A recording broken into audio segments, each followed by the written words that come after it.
Alrighty, folks. Welcome back. When we left off, I was playing with the free version of Pagelines DMS. I have good news for you today. I'm working with the pro version. Got my activation code and activated my site, and everything's good to go.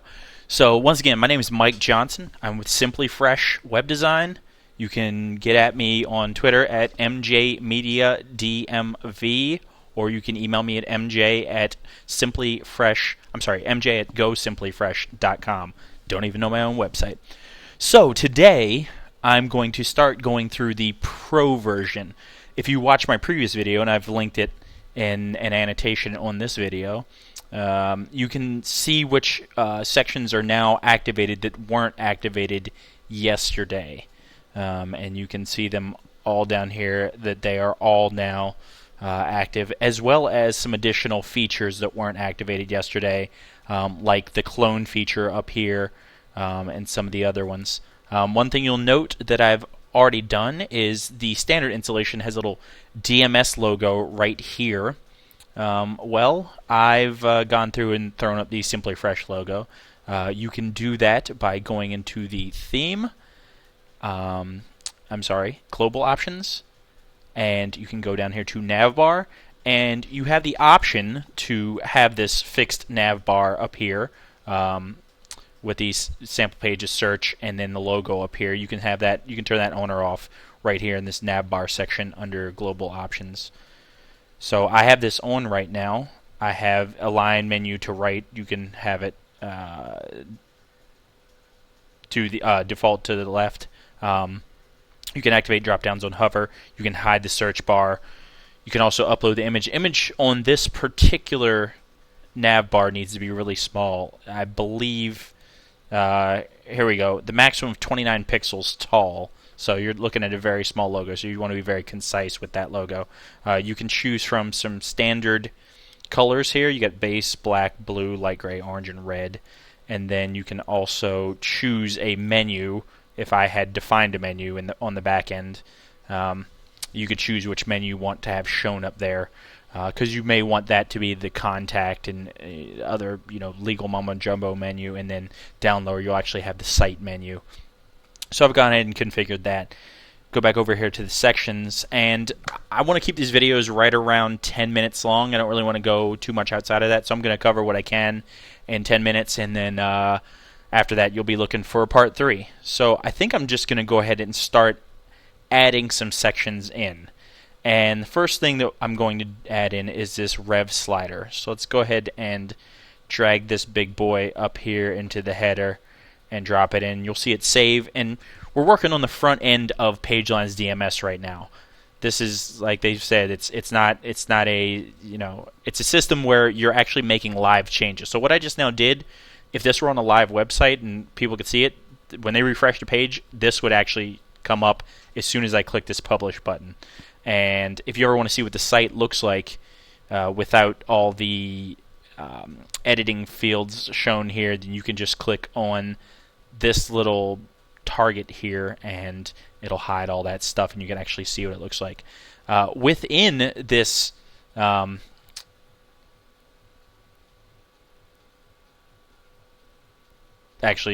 sorry about that. I think you guys just saw my activation code, but I don't think you saw the whole thing, so no big deal. Within this field right here, you can see that there's going to be some options to be had, and so you just hover over the little, I guess it's a edit button, and it'll fly out, and it'll show you some different things. You have delete, you can have clone, you can have move, and you can have edit. So I'm going to go ahead and edit this particular thing right now. Within this, and to be honest, guys, I'm learning here too. Within this, it looks like you could add a video, but I'm not sure how. There you go. Add extra Revolution slider markup here. Rev slider is based on Revolution slider, a jQuery plugin. It supports a wide array of functionality, including video embeds and additional transitions, if you can handle HTML. And there's also a link to some documentation here, so that's awesome. You just go to the Revolution slider documentation, you can see all about that. But for now, I'm just going to add in some of my own pictures. So I'm going to upload an image from my computer, and let's go grab this this sunrise picture. Oops, that's not going to work. Wants it to be smaller than a half of a meg. I guess that's just for loading speed's sake, which is understandable. Let's see, what do we got here? I think I've already... there you go. So let's grab this sunrise, and we'll drop that in there. And... ooh, sunrise. That's exciting. And you can link it to a slide, but I'm not going to. Slide text location, I'm going to put mine on the left for right now. Slide transition, you can select one. I'm just going to say let's make it random. Slider number 2, let's put another image in there. I believe I have another one here. It's ocean. So let's open that up, upload that. That's less than half a meg. Good, loves that. So it looks like it's going to center this because this image is a little bit taller. So if you want it to be exactly concise, they want the image to be 2000 by 800. So make it exactly that. This one's actually going to probably get cropped because it's a little bit taller than 800. Again, slide text. Megerd ocean. There you go. And we'll make that one on the left. Side text on the left. And we'll make it curtain 3, whatever that might be. So I'm just going to add 2 slides for now because that's all I have prepared. You can configure how many slides you want, up to 10, and you can also change the slide transition. So let's make it 5 seconds. And you can also add some additional styling in there, but I'm not going to do that. Publish this, and from the demo content, when we refresh the page, now we get the content that I've just placed in there. So you got the sunrise. It looks really sharp, really eye-catching. And you got the ocean.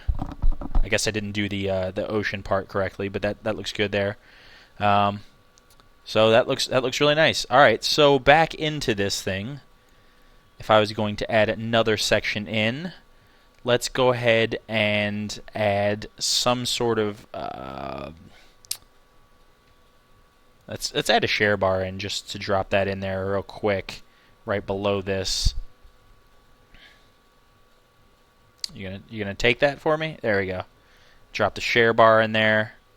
Save in the settings. And now directly from my home page, someone can tweet. And you can go into the share bar. You can also change the width of things. So on this guy, this is a full width section. The rev slider is a full width, but these guys actually fit within the confines of the page. So you'll see here that I have it set at 960 right now, and I did that just by dragging the width of the page. And over on the bottom right hand side, you can see that it's got the exact dimension. So I'm just going to set mine at 960 if I can get my mouse hand stable enough, and it'll save that. But I don't have to make this share bar span the entire page. So you can decrease the width of it down to whatever you'd like. Let's say I only wanted to take up half, but I still wanted to sit. I guess I can't make it sit in the middle. I see. So it has to take up the whole page, of course. Duh. I'm a dummy. And we'll go into Edit, and let's see what kind of options there are for share bar. Section options. Not a... Whoa. Wait, no. Hang on. Edit. Nope, not a whole lot. It's okay. So that's all you get. You get Google+, Twitter, Facebook, and Pinterest. It's okay. Those are the big boys. So if we wanted to add another section in here, we could go ahead and drop something else in real quick. We could probably even drop in a little mini picture slider. Let's see, where are we at? Sorry guys, I'm still learning this too, so bear with me. Let's go ahead and drop this masthead in there. Alright, so with the masthead, you can actually highlight something. You can drop a custom image in there. You can add a video in there, which is very cool. Give it a title and some text and all that good stuff. So, hi guys. And let's see, so that we can see that, let's scroll down the page. Hi guys, and good to see you. Good to see you. I'm going to actually drop a logo in there real quick just to see how that looks when I'm doing that. Let's drop this Simply Fresh logo in there. Okay. And I'm not going to add a video or anything. So you get a call to action button. So clicky, clicky. And I'm sorry, that was the destination URL required. So let's go to http:// we'll go to our website. So gosimplyfresh.com. Clicky, clicky. And you can choose the button color. I'm going to choose a nice orange button since our logo is orange. And I'll say publish and see what happens. See if it gives me a nice, beautiful button on refresh and my logo. And look at that. So it dropped my Simply Fresh logo in there, right up here. That was a very tiny logo I chose. Took my text and it gave me a nice little button there. And the great thing about this is it doesn't have to dominate the page either. You could actually narrow this on down to only take up half the page as well. So it could fit right up in there next to the share bar. You could put some other content below the share bar, and you could have this, hi guys, good to see you, and the clicky clicky button right there. My video is at 12 minutes now, so I'm going to go ahead and stop. I realize I didn't get to cover a lot, but there is a lot to cover. So again, be on the lookout for part 3. If you missed part 1, check out the annotation. My name is Mike Johnson, MJ Media DMV on Twitter, MJ at gosimplyfresh.com. Please keep up with the Pagelines guys. Those guys are working very hard right now, and DMS is going to be an amazing product. Can't wait to see all the websites you guys get to create using DMS. Talk to you soon.